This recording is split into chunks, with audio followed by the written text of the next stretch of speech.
Telugu digital media network లో political కేటగిరీలో #1 కేవలం 72 గంటల్లో 1,50,00,000 వ్యూస్ పైగా పాపులర్ టీవీ నెట్వర్క్. సౌందర్య ఉత్పత్తుల దగ్గర నుంచి దుస్తులు చివరకు హెయిర్ స్టైల్ పై కూడా ఆంక్షలు అమలు చేస్తున్న దేశం ఏది అని అంటే టక్కున చెప్పే పేరు ఉత్తర కొరియా అని. అక్కడ కిమ్ తన రాజ్యంలో అమలు చేస్తున్న నిబంధనలు, అవి మీరితే విధిస్తున్న శిక్షల గురించి ప్రత్యేకంగా చెప్పనవసరం లేదు. అక్కడ కిమ్ మాటే శాసనం. ఈ నేపథ్యంలో తాజాగా రెడ్ లిప్స్టిక్ పై కూడా ఉత్తర కొరియాలో నిషేధం విధించబడింది. అవును, ఉత్తర కొరియా అధ్యక్షుడు కిమ్ జాంగ్ ఉన్ పేరు చెప్పగానే ఆ దేశంలో ప్రజలు పడుతున్న కష్టాలు, అందుకు కారణమైన అతడు అమల్లోకి తెచ్చిన కఠిన చట్టాలు గుర్తుకు వస్తాయి అనేది తెలిసిన విషయమే.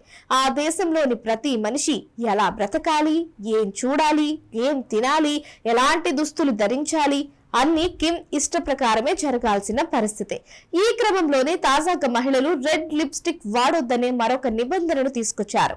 దీనికి సంబంధించిన కారణం ఆశ్చర్యకరంగా ఉందని అంటున్నారు. తాజాగా నిషేధం విధించబడిన రెడ్ లిప్స్టిక్ ను ఉత్తర కొరియా అధినాయకత్వం పెట్టుబడిదారీ విధానానికి సంకేతంగా భావిస్తోందట. ఇది కమ్యూనిజానికి పూర్తి వ్యతిరేకమని వారి బలమైన నమ్మకం. దీంతో రెడ్ లిప్స్టిక్ పై కిమ్ సెకండ్ థాట్ లేకుండా నిషేధం విధించారని చెబుతున్నారు.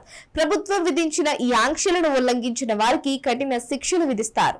ఒక్కోసారి భారీ జరిమానా కట్టాల్సి వస్తుంది. కాగా ఉత్తర కొరియాలో ఇప్పటికే మేకప్ పై నిషేధం ఉన్న సంగతి తెలిసిందే.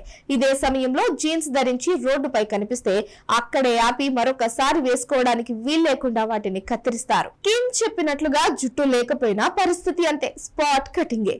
Makeup, jeans, modern hair styles, ఇప్పుడు లిప్స్టిక్, వీటన్నింటినీ అక్కడి ప్రభుత్వం పాశ్చాత్య సంస్కృతిగా భావిస్తోంది. దీంతో ఇలా ఆ పాశ్చాత్య సంస్కృతికి అనుమతిస్తే ప్రజలు క్రమంగా ఆయా దేశాల భావజాలానికి ఆకర్షితులవుతారు అనేది కిమ్ భయం అని చెబుతూ ఉంటారు. ఆ భయం స్థానంలో ప్రజలు నిరాడంబరంగా, సహజంగా ఉండాలని కిమ్ ప్రభుత్వం ప్రచారం చేస్తూ ఉంటుంది.